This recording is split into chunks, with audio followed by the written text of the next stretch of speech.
Joseph Kabila, quand il a dirigé ce pays, en 2001, il avait quel titre académique? Merci beaucoup. Joseph Kabila avait plusieurs diplômes. Mon Dieu. Plusieurs diplômes. Mais vous-même, vous posez que soyez calme, vous ne soyez pas agité. Joseph Kabila avait plusieurs diplômes en formation militaire, des académies militaires connues du monde.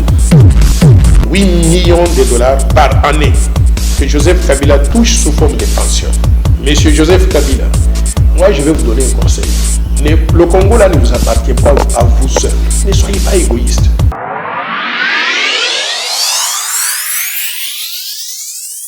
Merci beaucoup. Vendredi, là, mon ami, nous sommes tous à Paul, votre humble serviteur, comme d'habitude. Tous allez voir pour nous servir. Bino, bolimbi pour na moi retard à mouké oyo. Ils allaient causer parce que j'allais dire plutôt parce que bato belé ba bengi ba bino Kinshasa ba policier baza partout, ba soldat, ba pem, baza na acteur, baza na parler du peuple, baza na parler de la nation, baza na primature, baza na ville mobimba, eza faux, eza lokuta. Totamboli, tout le parler du peuple, tout le monde va soldater. To legi na primative to moni ba soldate to tamboli na gombe to moni sika ba soldate ba policier ba toni na ba carrefour te pour la nini ko pesa ba information ya boyi tata mokonda mboka akoloba na pourquoi to ne to komisa ngolo mo bonete ko zala ya mabe nete ko loba pour na suka ya Congo on ne comprend pas classe politique na biso boza ko aider peuple te. C'est aujourd'hui que moi j'ai commencé maintenant à réaliser que nos politiciens belé boza vraiment mité mabe boza wana toujours pour na luka dil na bino cop na bino se retrouver. Ndeko Stéphane Boni. Qui me zali mwana mboka Paul Tosua, to pesi mbote na bayebanso bali kolanda biso de partout. Et si on gozo zala toujours pour être tozo kutana na ile susu na donja na le kali susu na Bakino Balobi TV. Très bien. Aux émissions Bakino Balobi. Mais bon s'abonner quand même, bon s'abonner. Bakino Balobi la chaîne na biso ya YouTube Bakino Balobi TV et zali moko e ba puis bozo sala na humble serviteur na bino Paul Tosua. Vraiment, si vous vous abonnez, vous likez, vous ça la kito comme c'est ça soutien monnaie vous ça la biso déjà. Merci parce que vous avez la sur la chaîne Moussou, la chaîne Moussou, vous avez mois avec ces jeux de 4 journal, magazine, deuxième évolué qui ça la biso bien. Merci na bapel na bino vous avez la tête pour nous benga tout ça vraiment quand même et la sake vous allez na biso le. Ndeko Stéphane Balamwange. Dis-moi un peu, il y a un Congolais, il y a un problème qui se pose maintenant l'élo, oui qui discours à chef de l'État, Matignon, ce bazo Zélango, net bazo Zéla, Rwanda, bazo être finale de la Coupe d'Afrique na RDC. Et ça, époque moko très importante, ou soit un moment moko très important, dans moko na biso ya komona ke population a nyokominde mingi. Et ça tellement banda mariage se cache la mise en place, batu baboya kayango kaka. Puisque les mariage oyo sungi peuple te pezo sunga peuple te betokota la komona ke mabe ezo la toujours rebellé après humiliation au chef de l'État et après humiliation en République démocratique du Congo par le FCC. OK, après humiliation au chef d'État et humiliation il y a mboka na biso par le FCC. Alors mokonzi azui mbala moko décision ozona décision o Félix azui ya kolobake conseil des ministres je suspends d'abord c'est une date ultérieure. Nakoloba vendredi. Panique et continue. Panique et continue générale. Aroloba Nini. Aroloba Nini. Le président Félix a continué l'Assemblée nationale, la salle à congrès, des doigts. Pour la salle signe. A commis bosso, abimisia comme bali. Pourquoi ça tu le connais soit? Mais moi peu ma Et il a communiqué. Non, c'est un politique qui a communiqué. Il a communiqué, il a donné un message fort à ses adversaires politiques. Puisque aujourd'hui, dans le Canabiso, nous sommes comme des politiques, nous sommes comme des combattants. Attends, la carte Alibala, moi sinon, nous sommes comme des politiques, comme des combattants. Comment expliquer pour le bien ministre, le président de la République a nommé, il a travaillé dans la mort direct. Pour balobi na na famille politique na ye, aboya na cérémonie officielle. Pour ba pétitioner na FCC qui n'a même pas ni base juridique. Merci. Bref. Et là, que pesi panique, les lots là qui ça, et ça y a que décision mon konzambo kalobi ka zolo balelo, ba continue na panique. Boulé qui continue malamoko na FCC, population est belle na terrain tout le monde, baza la carte ya ko sepela, et belle baza ka message moko. Ba panza kaka, mais ce ba dissoudre rassemblement nationale, mais surtout dans makambo zebele. Et puis voilà. To yamba bandeko ya na yamba ndeko ya responsable de la coalition nationale populaire. Mon cadre FCC à lobby, chef de l'État viola qui constitution, qui majorité parlementaire et Zakaka, on ne comprend pas. Merci Ndekopol Tosua. Merci Ndekopol Tosua. Merci Nabino Bansobolon Dabiso de partout. Nzambe Yabat la RDC. Stéphane Balamongue, je suis journaliste. Moi, Moussala, moi, temps, Yakosala Yango. Et puis, tu Bimbo Canabiso. Aujourd'hui, tu es un historien du temps présent. Bandeko Balandi. Violation de la Constitution. Le président de la République, Bandeko FCC, a violé l'article NIN. Jusqu'à présent, le lobby article Oyo, chef de l'État, a violé. Dans l'anda qui est sénateur, sous FCC Kolobake, Tozo Kende, la Cour constitutionnelle a interprété l'article 158. Et Lingi Kolobani est consort. Jusqu'à présent, FCC article au président a violé. Et là, comme il en matière de violation de la Constitution, FCC, taisez-vous, vous n'avez pas de leçons à donner aux Congolais. Si aujourd'hui, c'est puisque vous avez été privilégié par le président Félix. Je suis journaliste Stéphane, c'est mon point de vue. Pourquoi je dis cela? FCC a violé la Constitution de Mboka Nabiso Mbalebele. Vous aviez nommé des commissaires spéciaux dans Mboka Oyo, et très dans la Constitution. Vous aviez dépassé le délai pour l'élection, et très dans la Constitution. Bosala Nyonso Oyamabe. Aujourd'hui, FCC a lobby que Mboka Nabiso est commune. Nakokota na molili et consort. Et ce côté na molili la poignée. Gestion ya FCC na Mboka Nabiso. RDC Kinshasa ezaki na guerre te, mais Kinshasa se retrouva na ba fosse commune na Maluku. Na zomi tuna banani bakufa ki bampese bantaba bambwa to ba soso. Ça je ne sais pas. FCC gestion na bino. To mona batuko kontati na Mboka Nabiso pour na kosala n'importe quoi. Tout le monde va Congolais qui bêta na Congo Brazzaville. Tout le monde va Congolais qui bêta na Angola. Aucune fois RCC n'a levé son ton pour parler. Le gouvernement bien le FCC. Gouvernement AMP, MP, FCC. C'est la même chose. AMP, MP, FCC. C'est toujours la même tête.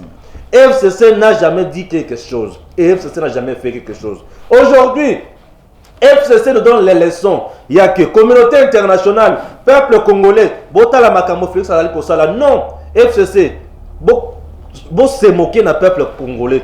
C'est un peuple oyobino.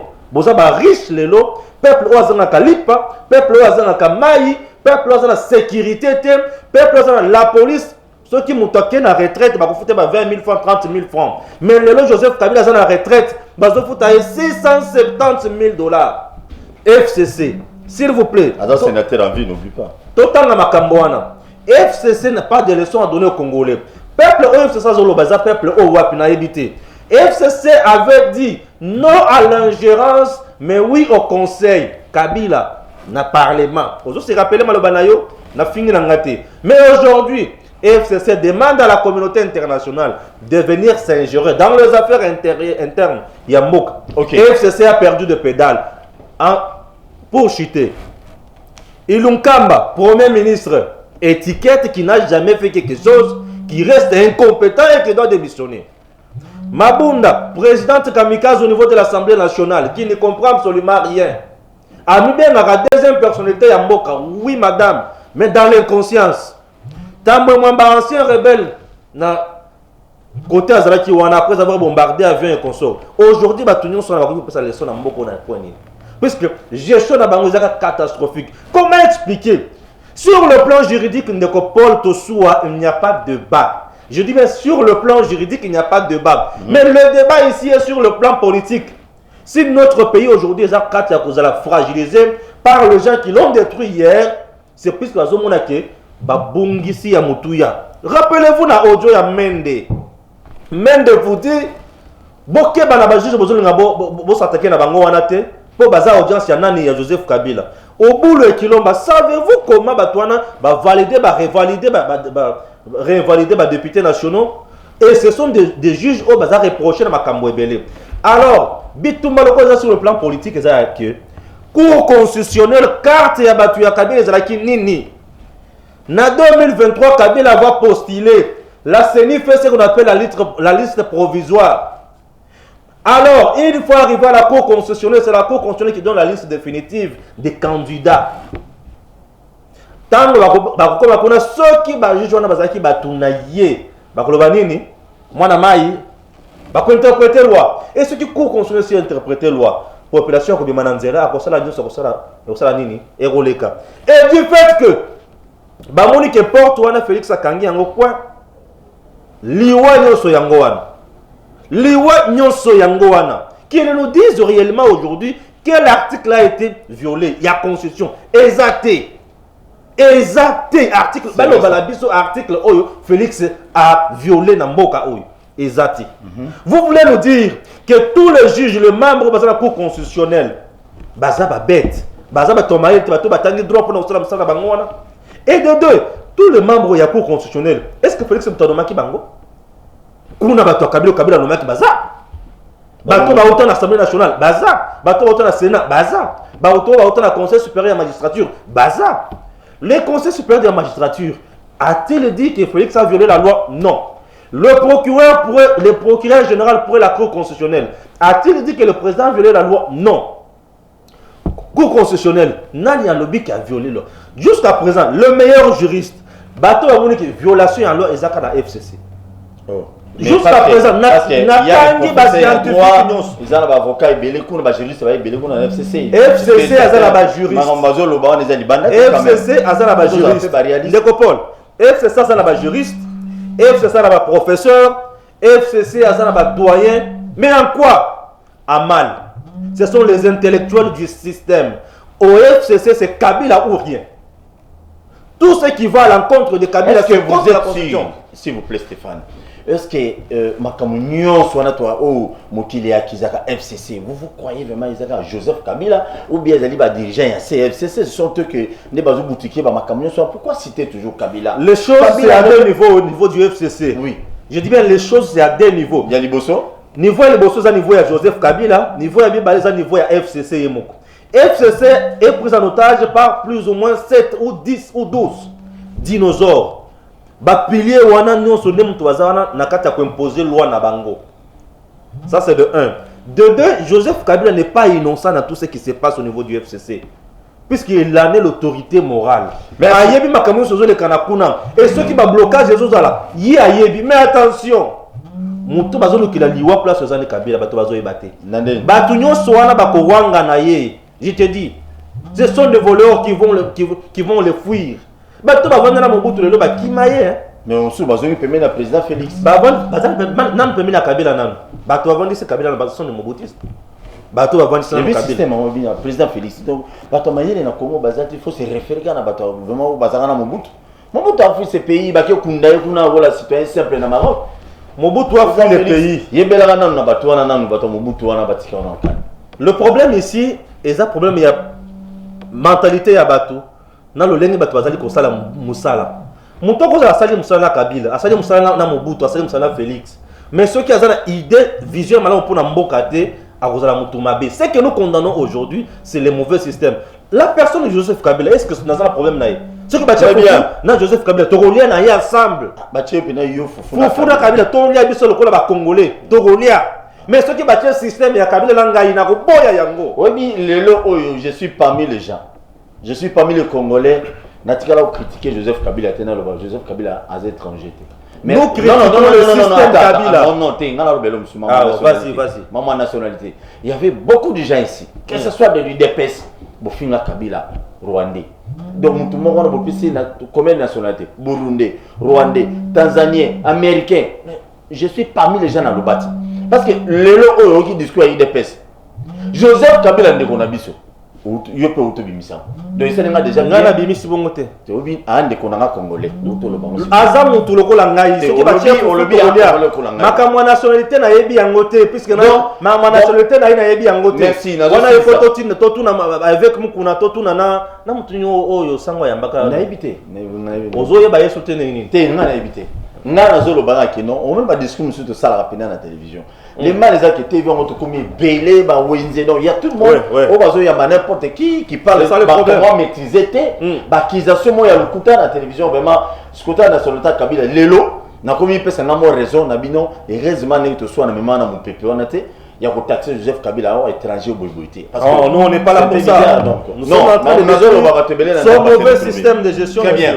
Bon, dans tout ça l'FCC a peur que gestion à pays et ce qui m'a bango. En réalité, c'est ça. Le problème, c'est ça. À ce moment, gestion à pays et ce qui m'a bango. Mon carabiso, n'est pas dans katiboye. Et ça, c'est un pilier à pouvoir. Parmi les piliers à pouvoir, nous avons d'abord la Cour constitutionnelle. La Cour constitutionnelle, au-delà de tout, c'est une cour politique. Vous comprenez? Cour constitutionnelle, au-delà de tout, c'est la cour politique. Puisque Yango, c'est ce qu'il dit. Yango, ils ont réglé ma camboisa politique, ma casse. Encore pourquoi? Oui, pourquoi on laisse sous ma casse? Puisque, aux hommes la majorité parlementaire, ils ont dit qu'à la majorité bidon. Ils ont dit qu'à la majorité, étiquette, ils ont comme un monstre à côté virus. Pourquoi? Puisque les initiatives union sur majorité parlementaire et cause on a quatre parlement. Et voter loi, Assemblée nationale, Sénat, basui loi. Loi on a aussi longtemps et cause la côté les mélaphélis dans les cambos sont l'auto pakala. Par exemple les lois Sakata et Minako. Du fait que et côté les mélaphélis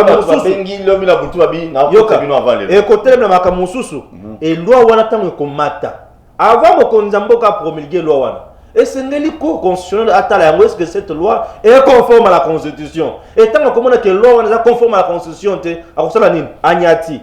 Et là, comme côté en fonction d'un ministre Joyo, ce qui est constitutionnel à l'objet. Très bien, chef de l'État Zoloba, dans quelques heures, chef de l'État Zoloba, dans quelques heures, il y a un sujet dans l'histoire de l'objet que toujours moi tamingi na makamuya. Mingi na message on a ce qu'on a côté na mozindo ya nguma na chef de l'État à Koloba nini lelo. Voilà. Nini oyo peuple congolais zozela. Ndeko Stéphane. Eza déjà na bato bazobeta masolo chef de l'État a constitué parlement. Eza ba mususu bazoloba chef de l'État oloba lelo na pourquoi peut-être non gouvernement ekufa. Bon, ngai na analyse na ngana oloba boy. Eza procédure pour na constituer Assemblée nationale. Pour dissoudre l'Assemblée nationale. Oui, pour dissoudre l'Assemblée nationale. Et ça n'est pas la procédure. Mais pour la chef de l'État, il faut des premiers ministres, chef du gouvernement, a démissionné. Ou a rendu un avantage au président Félix. Mais le lot, les Congolais ne se non. Il faut dissoudre l'Assemblée nationale. Il faut boyer. Natia Malobalanga place. Affaire de place Oyo. Mais Azam pays de cité. Ozo bouger micro. Non, Naza journaliste. Il faut t'expliquer parce que la plupart des gens. Je suis un combattant de la liberté. Non, jamais. Non, je ne suis pas quelqu'un de la rue. Je suis. Dans 10e rue, tu as riné Bazala. Mais le 10e rue. 10e rue. Donc quelqu'un de la rue, on a le bien, on est bien. Moi, je suis un révolutionnaire.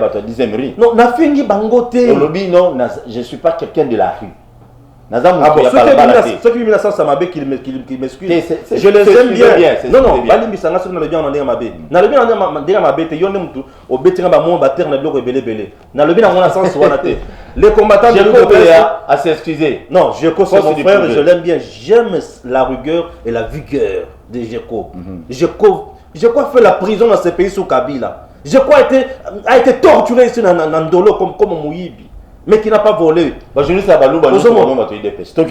défends mon pays. Les peuples congolais souffrent, mon frère. Lorsqu'on regarde le mal comme ça, on ne dit rien, on devient complice. C'est ça le problème. Les mal à Mouzaouak. Ah, écoutez, on va au Toko de la Mouzaouak. Très bien, chef de l'État. Voilà. Rapidement, au Toko de Sabatou. Ça ne sert à rien, le président Félix Tshisekedi. Nabanzi Ezali Ngai Stéphane Balamongi.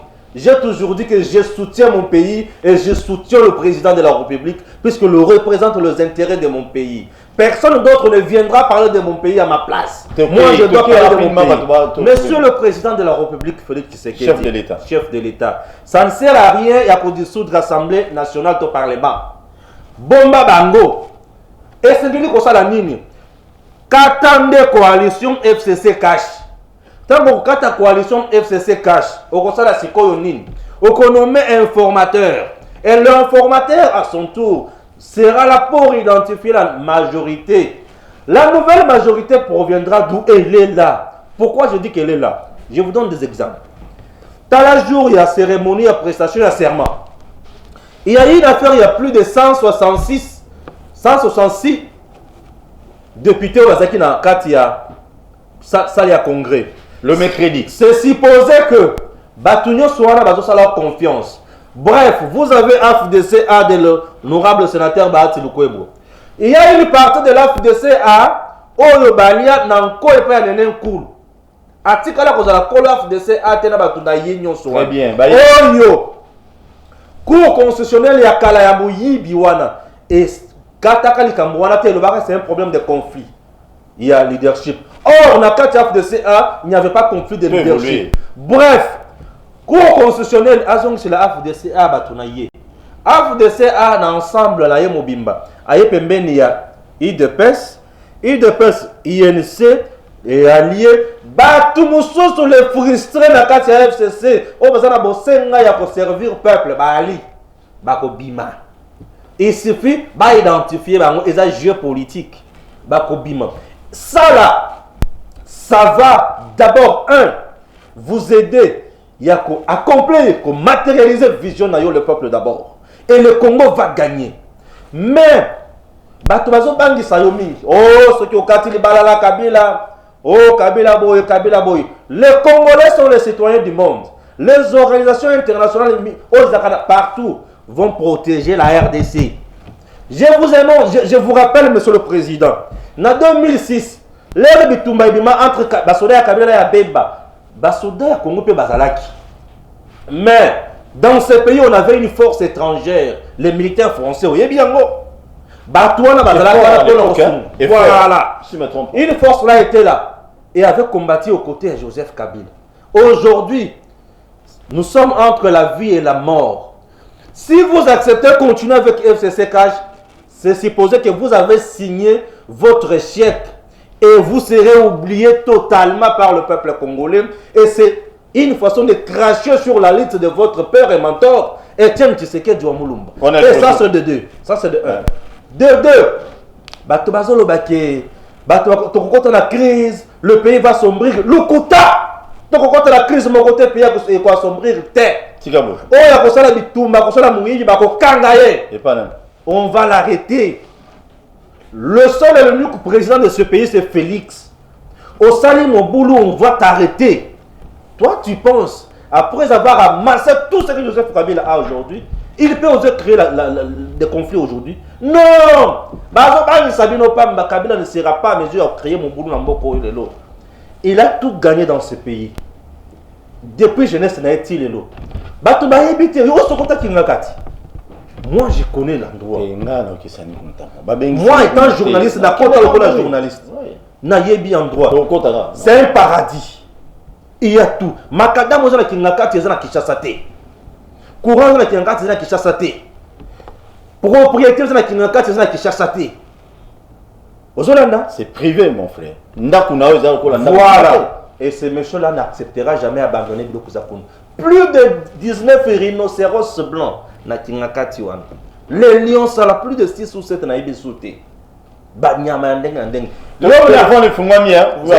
l'homme n'acceptera jamais abandonner tout ça. Tout ce qu'il a pu amasser, fortune, l'homme n'acceptera jamais d'abandonner tout ça. Et aujourd'hui, si l'homme a abandonné tout ça pour créer mon boulot à Félix, c'est bien lui qui sera perdant, puisqu'il sera arrêté. Aujourd'hui, sur le plan européen, vous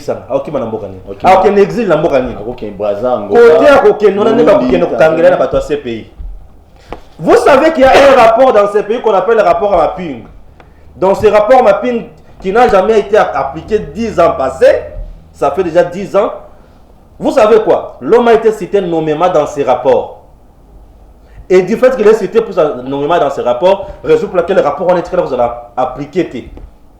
Tu vois? Dossier à rapport Mapping wana Olamuka. Et tant Olamuka là. Très bien. Ouais. Non, Abipé, il faut appeler. Il y a des choses. S'il vous plaît, Abi, bonjour Tosua. Il y a un message. Bonjour Tosua. Ils ont agissé comme un FCC. Bayoka Sony Yekoloba na TV. Babomimboka pendant 18 ans, mais bazo continuer kak Koboma RDC à tout Oyo Biso Bana Changu Merci JC depuis commune JC Tingi depuis commune Yanjili. Merci le message. Merci beaucoup. Téléphone de Fungwami. Est-ce que vous avez association des bailleurs ou une école privée, les lots où il y a un problème, l'État a engagement na bango, mais on n'arrive pas à foutre bango na bango. Il faut l'État va nous foutre bango na bango. 90 mois de paiement. 40 écoles seulement ya Tchango. Bazo les lots 90 mois babi dossier leki na banzela nyonso et comme le ministre de la finance Beko, est-ce que les stratégies il y a bango côté le chef de l'État qui gratuité enseignement et kota mai. Vous savez, ceux qui sont dans la politique, beaucoup de la combattu dans beaucoup de la politique et la gratuité de l'enseignement à habiter. Ndeko battu ya CNP bakokota Armana honorable oui. Politique et la gratuité et l'enseignement dans beaucoup de combattu tous les jours. Willy Bakunga kuna nazo yo kalisus. D'abord niveau na yenan qui est fictif bazo za na ebele na ba école ebele. Bazo uta wapi. Mbongo ngizana mbongo muke pona kufuta banseignement. D'école na biso. Le régime est FCCK. Batikala jamais kotongela biso d'école na malonga na mboko. 1000 écoles. Et tikala ko sala maté pa matata.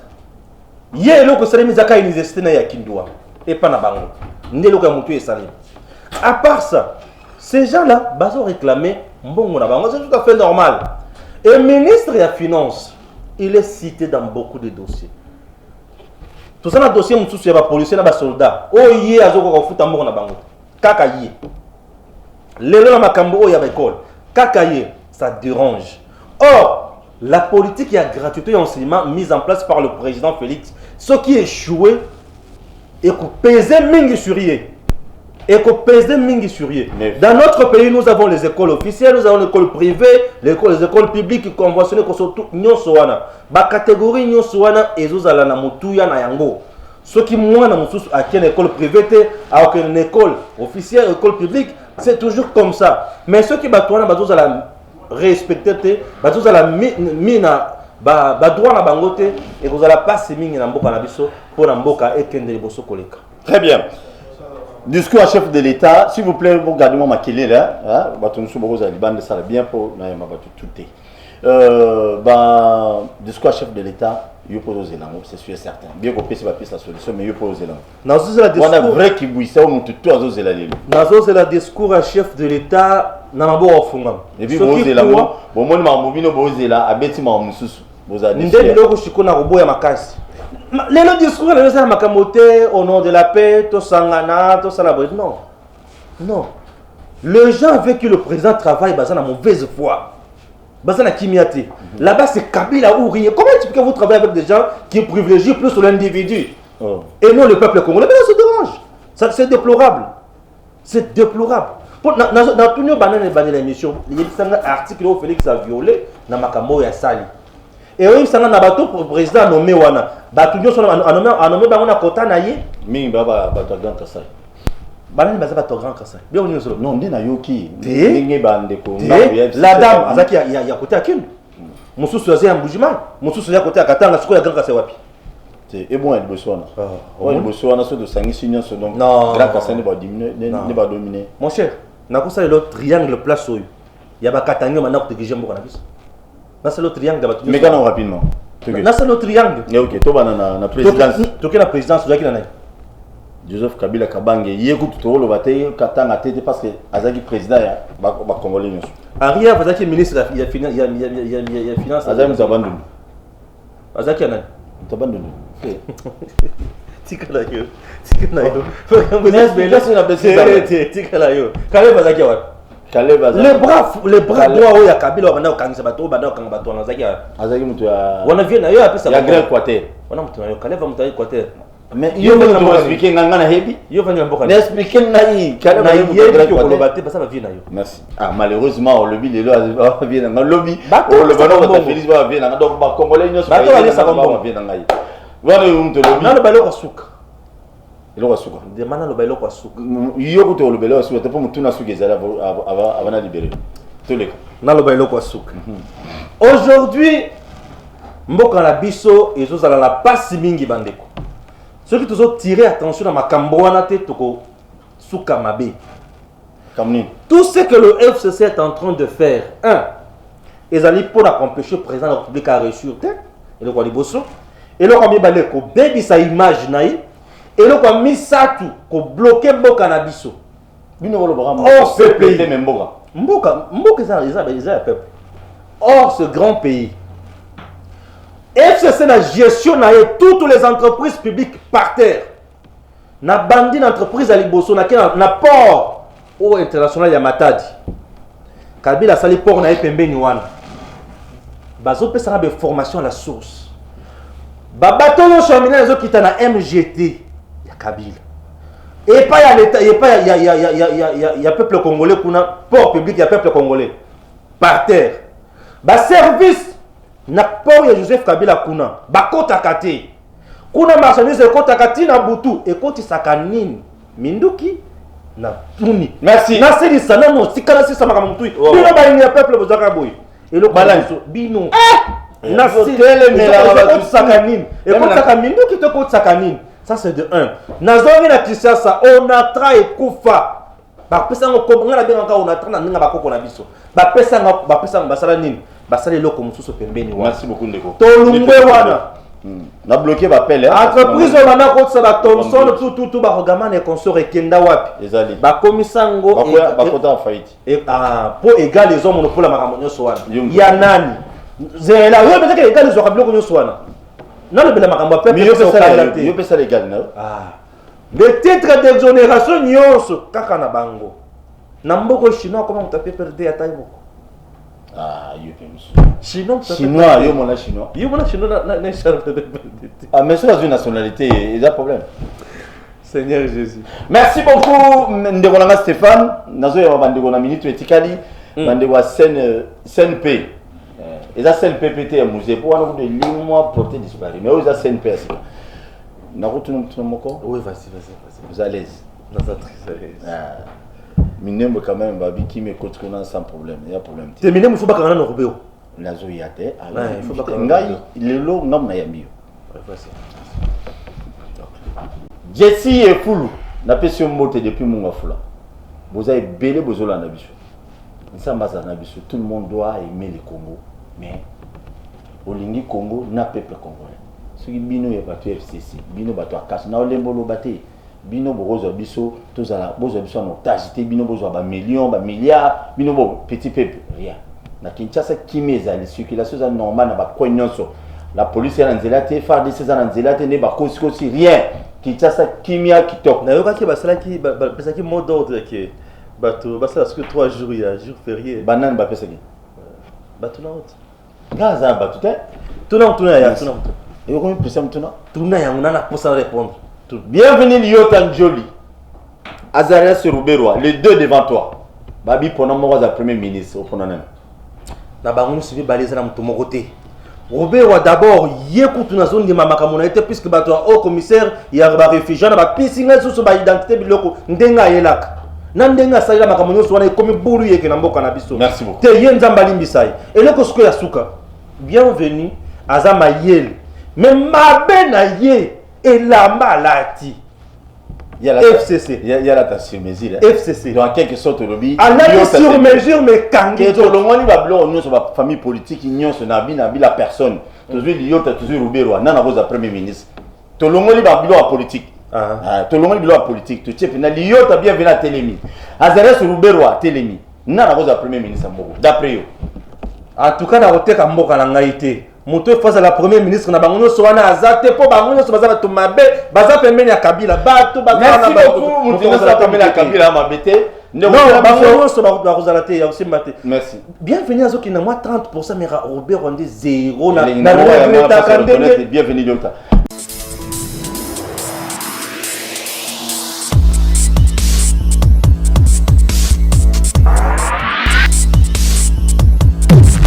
Joseph Kabila, quand il a dirigé ce pays, en 2001, il avait quel titre académique? Merci beaucoup. Joseph Kabila avait plusieurs diplômes. Mon Dieu. Plusieurs diplômes. Mais vous me posez que soyez calme, ne soyez pas agité. Joseph Kabila avait plusieurs diplômes en formation militaire, des académies militaires connues du monde.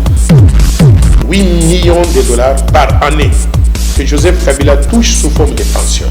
Monsieur Joseph Kabila, moi je vais vous donner un conseil. Le Congo là ne vous appartient pas à vous seul. Ne soyez pas égoïste.